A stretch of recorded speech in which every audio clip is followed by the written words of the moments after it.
Hey everyone, have you ever had a plane that you've always looked at and said, man, I gotta have that someday, and you put it in the shopping cart or you look at it at the hobby shop and you keep thinking, one of these days I'm gonna have that airplane. But something always comes up. Either there's another airplane that comes on the market that you say, yep, I'm gonna have that one instead. Like for instance, for me, the Cherokee. I absolutely had to have it, and that took the place of getting the P-51. I've loved this plane and have wanted it since it originally came out as Blondie a few years ago. But once again, I just couldn't quite pull the trigger for whatever reason. I don't really know why, other than other planes got in the way, other priorities, other projects, and they re-released the P-51 1.2 meter in a brand new paint scheme, painted up as June Nite rather than Blondie, and they also approved it for 4S. So this thing will run on 3S and 4S, which is great for me because I have a mountain of 3S batteries that I can use and know that eventually I can run 4S. So I finally pulled the trigger on this, and I'm looking forward to this being my next project. Maybe I'll have it done, ready to fly before the snow starts to fall. If not, it'll be waiting for me come springtime. Of course, if I didn't have to do anything to it that I normally do, such as weathering, painting, graphics, and everything else, my guess is this thing will be ready to go in about 20 minutes. So why don't we go ahead and get this thing out of the box and take a look at it and kind of get an idea of what we have in here. This, of course, is it's a basic model, so it does not include a battery or a transmitter. It's a bind and fly, so it'll work perfectly with my DX6. So we're gonna go ahead and get this thing out and take a look at what's inside. All right, so we got it out of the box, and once again, you know, Horizon does an amazing job with how they package up every one of their airplanes so that they arrive in absolutely perfect condition. It's very rare you ever have an issue with how they package their airplanes. It's just fantastic. I already went ahead and pulled some of the foam plastic off that kind of helps protect the model, just so we can see it a little bit more. Kind of tip it forward so you guys can see it. There we go. You can see the beautiful profile of the Mustang wings here with the invasion stripes on it, and the nice scale 4-blade propeller. And this thing looks very correct in the overall shape. So I'm happy to have this. Probably gonna order a couple extra ones because you never know when you'll have a nasty nose over, or you know, as I found, one of the only props I ever broke, I found a rock on the runway and took the prop out when it hit. It's always a good idea to have some spares. So we'll get the prop out of the way. All right, next up is the wing, which is you know, pretty much fully assembled right out of the box here. I'll turn this thing around here. You can take a look on the bottom. So this model does include already factory installed retracts and gear doors. It doesn't have the inner set of gear doors that you get on some of the much bigger models. Piper's here obviously to help out. She's always my helper when it comes to RC planes. It's got flaps already installed. Servos are already on here. We got the aileron servos, and everything is, all the rods and everything's installed. And that's what makes some of these E-Flite planes so easy to put together, is so many of these things are already done at the factory. I've had other planes in which a lot of these things all come in a box and you got to assemble them. Not so with the E-Flite planes. They are ready to go out of the box. And this thing, if you didn't want to do anything to it other than just assemble it, you really could probably be flying this thing in 20-30 minutes. Of course, I'm going to do all sorts of stuff to mine. We'll get into that a little bit later. But there you can see the wing. We'll take a look at the top half of it here. We got the nice, got the invasion stripes on the top with the fuel cap decals that are present. They have the, looks like the servo horns and everything, aileron horns are painted silver, so they look pretty good. Decals installed. Interesting fact about the invasion stripes. As much as I love the look of the invasion stripes over the top of the wings and top of the fuselage, they really only existed for maybe about 2 weeks after D-Day before an order came down to paint over them or remove them. So it's very rare you'll find a P-51D model with full invasion stripes. In fact, I think of only maybe 1 or 2 fighter groups actually had the D model on D-Day. And unfortunately, I don't believe June Nite was actually one of the ones that flew in D-Day. But these stripes look so awesome, there is no way I'm going to make it historically correct and try to remove them. I love them way too much, so I'm gonna get in trouble from the rivet counters here. I'm gonna do something that's not historically correct, and I'm gonna leave these stripes on here. So let's go ahead and move this off to the side. All right, next up we have the horizontal stabilizer. See, we got the little foam plastic protecting it.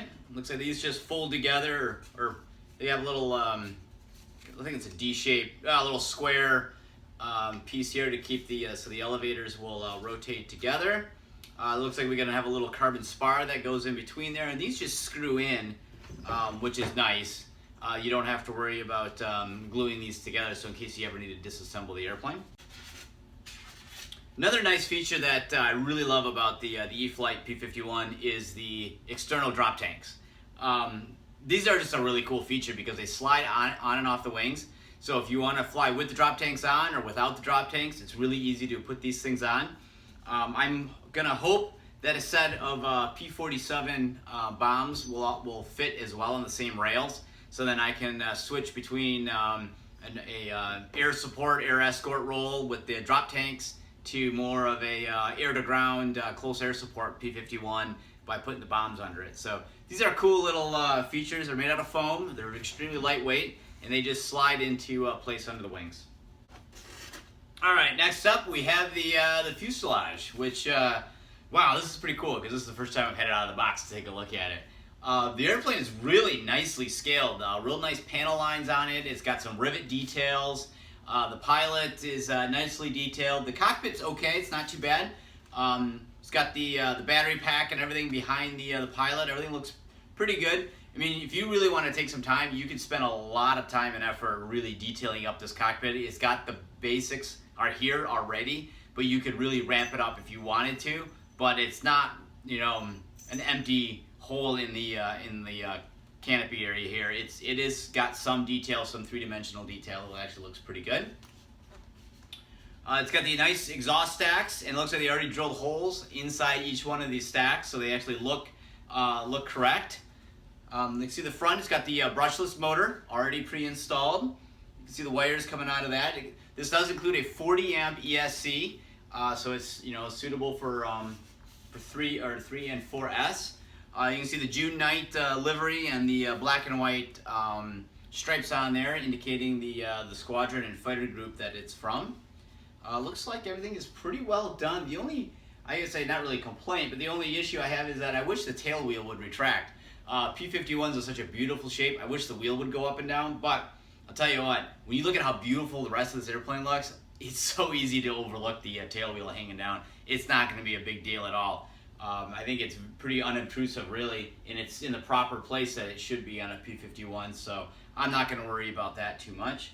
Radiator scoop, it's got nice detail, three-dimensional detail on the inside here. It's not just a flat area with a decal over it. It's actually got a three-dimensional area that you can see the vent in there for the radiator. Very cool detail. Yeah, overall, I'm really happy with the foam quality, the paint quality, how everything looks on the airplane.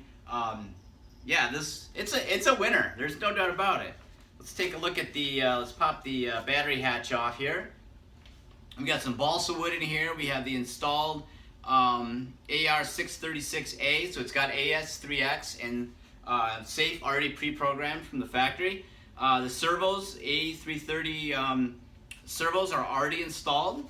Of course, you can see well, you can't really see it, but way down inside there is the 40 amp ESC.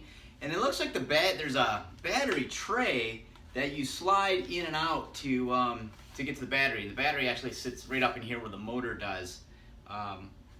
So I'm gonna have to get used to that. I'm not sure exactly how that works yet, other than you just pull it out and try to slide a battery in. It's kind of sticking at the moment, so I'll deal with that a little bit later. But otherwise, nothing, no big surprises there. Pop that back on. So then, really, that's about it. The only other piece in here, which is still taped in, is just the spinner for the prop. So, and the carbon spar. You also get, let's see, I thought there was some hardware in here.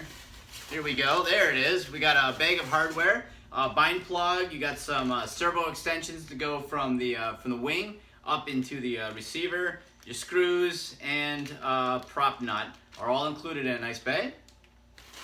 really, that pretty much wraps up. And of course, you get the instruction manual, which I already had taken out, so I could kind of preview it a little bit here. That's about it for unboxing the airplane. There's not many parts to it. You can easily put this thing together, check the center of gravity, program it, and get it up in the air really fairly quickly if you wanted to. That's not what I'm going to be doing with mine. Mine's going to be going into the paint shop, and it's going to get a completely different livery, paint scheme, and everything on it. I got an envelope here from Cali Graphics with all new graphics already inside here. And I'll give you guys a hint. If you can figure out what airplane I'm going to make, leave a comment below, and I'll let you know if you picked the right one. The pilot of the plane I'm going to build, he's from Michigan, which the pilot from June Nite, I believe, was also from Michigan. But this guy went to school, went to college in Michigan, and he was the first pilot to shoot down two particular German airplanes. And nobody would believe his story until it was finally discovered, I think in sometime in the 1970s or even 80s, that indeed he was telling the truth, that he was the first one to shoot down two of these planes together, and he was able to win his award finally after so many years after doing that, because his gun camera didn't work. So there's your clues. See if you can determine what airplane I'm going to be making. Leave your comments below. And I'll try to get some videos going too, a little bit on how that process kind of evolves on painting and detailing the airplane, so that it's going to be something a little different than it came from the factory, but still maintain a lot of the gorgeous look that E-Flite is given to it. I'm not going to go too crazy with the airplane, but I think you'll be pretty happy with how it turns out, because I think I am going to be happy with how it turns out. So anyway, that's it for the unboxing of the E-Flite 1.2 meter P-51D Mustang. So you can get these available at horizonhobby.com. Most local hobby shops carry them as well. If you got any questions or comments, leave them below.